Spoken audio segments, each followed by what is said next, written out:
Europe 1. Le grand débrief de Pascal Praud et vous. Laurent Tessier, c'est maintenant. L'ancien maire de Marseille, Jean-Claude Gaudin, nous a quittés à l'âge de 84 ans. Nous l'avons appris au début de l'émission et Jean-Pierre Foucault a réagi immédiatement sur Europe 1. Il se connaissait très bien. Je suis d'autant plus ému que j'ai dîné avec lui avant-hier.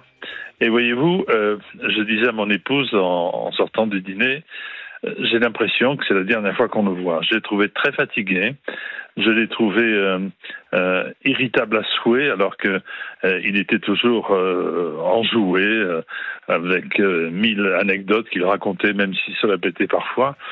Et donc je suis très triste parce que c'est un ami de... Je sais pas, c'était mon professeur d'histoire. C'était mon professeur d'histoire en seconde et première.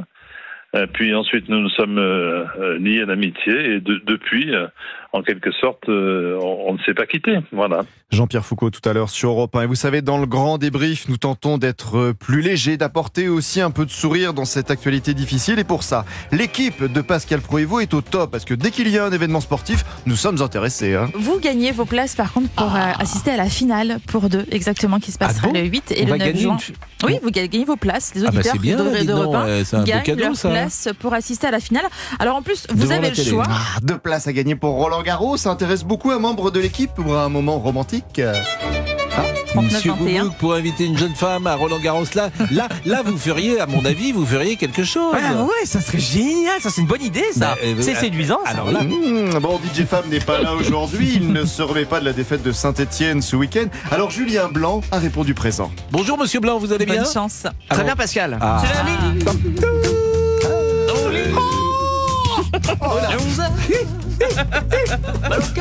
C'est lundi, comme vous le savez. Oui, évidemment. Bon, nous n'avons pas des projets que pour Monsieur Boubouk. Non, nous avons une idée de voyage pour cet été pour Florian Carassou-Maillan. Voyage, voyage. Notre ami Florian Carassou-Maillan peut prendre immédiatement un avion pour la Corée.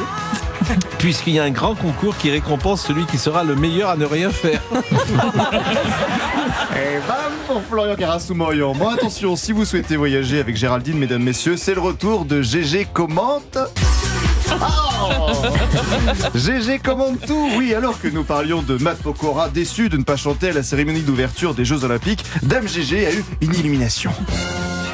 Non mais c'est vrai que c'est assez surprenant et je comprends qu'il soit pas... Ça veut dire qu'il sait qui va participer, en fait. Nous, on le sait pas. Ça, mais vous êtes, c'est le colonel Moutarde. Mais non, mais c'est vrai, en fait, quand on me posait la question depuis tout à l'heure. Bien joué. Bon, si vous partez en voyage avec Pascal Praud, attention à ne pas le laisser parler au restaurant. Bon, ça pourrait partir dans tous les sens. Laurent Tessier, lui, qui regarde les informations qui parfois le font sourire, me signale qu'un jeune homme a découvert dans son RWAP. C'est quoi le C'est quoi le wrap? Je ne sais pas. C'est une galette. Un wrap, un wrap. Allez, le grand débrief pour aujourd'hui, c'est terminé. On se quitte avec le conseil du jour signé Pascal Praud. Et emmenez votre wrap.